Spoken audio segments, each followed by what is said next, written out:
Oui, j'ai eu une phase de ma vie où j'étais très entière, de caractère très entier, et j'étais éduquée dans un couvent. Les dames, comment est-ce qu'elles s'appelaient? La rue de Lubeck, les dames de la rue de Lubeck. Et on parlait du bon Dieu tellement souvent que j'ai trouvé tout ça idéal et magnifique, et j'ai eu une période extrêmement spirituelle. Et j'ai été prendre un rendez-vous dans un couvent qui était tout près de chez moi, et j'ai demandé à parler à la mère supérieure en lui disant que je contemplais devenir une nonne. Et elle a commencé à me parler de la vie monacale. Et vous savez, au bout d'une heure, je me suis rendu compte, mais c'est tellement mesquin.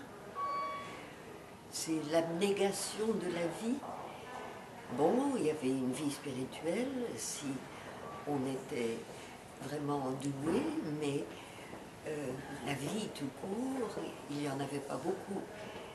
Et je sentais énormément de mesquinerie derrière tout ça, et moins de vie spirituelle que je n'avais en moi déjà.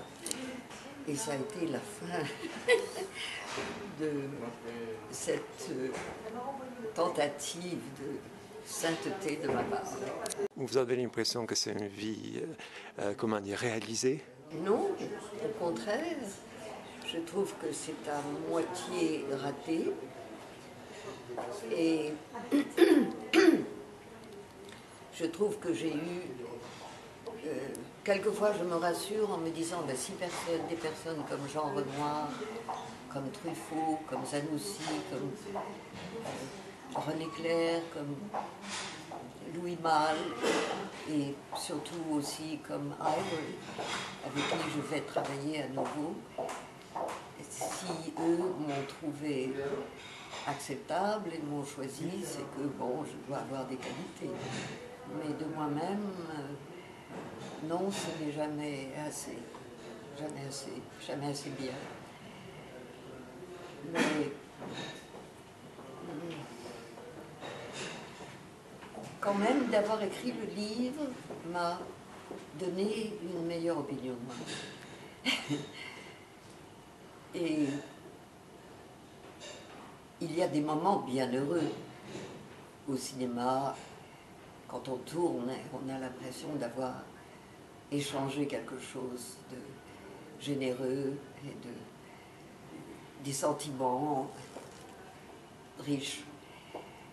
Et ce sont ces moments-là qui me tiennent, qui comptent. Que ce soit au cinéma, à la télévision, n'importe. Mais je ne sais pas, j'ai l'impression d'avoir manqué beaucoup d'occasions. Et j'ai l'impression souvent qu'une vie n'est pas assez pour apprendre à faire les choses bien. Et je me dis, vous savez, il y avait une émission de Bernard Pivot où il demandait, alors vous arrivez devant Dieu ou devant Saint-Pierre et qu'est-ce que vous lui dites? Ou qu'est-ce qu'il vous dit? Eh bien, dans mon cas, je pensais que Saint-Pierre dirait, bon, vous recommencez à zéro et cette fois-ci, tâchez de le faire bien.